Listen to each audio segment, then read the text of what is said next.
30 বছর পূর্তি উপলক্ষে আয়োজিত আজকের এই অনুগামী সম্মেলনের সম্মানিত সভাপতি, উপস্থিত প্রধান অতিথি, বিশেষ অতিথিবৃন্দ, উদ্বোধক সহ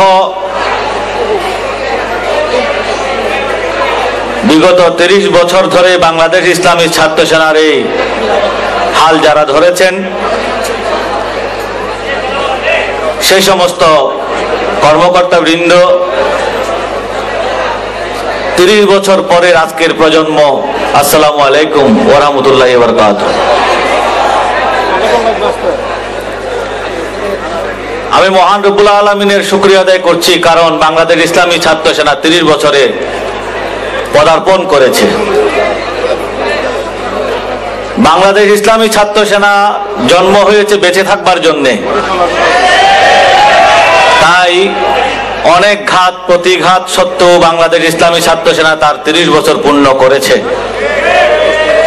আমার বিশ্বাস বাংলাদেশ ইসলামী ছাত্র সেনা যুদ্ধ করতে করতেই তারা কিয়ামত পর্যন্ত অতিক্রম করবে। আমি আসলে আজকে এখানে এসেছি 30 বছরের পরের এই প্রজন্মের সাথে সাক্ষাৎ করার জন্য।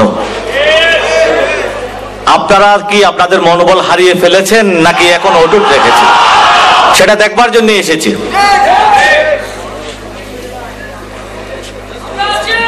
বাংলাদেশ ইসলামী ছাত্র সেনায় শহীদ আছে, গাজী আছে, মজলুম আছে।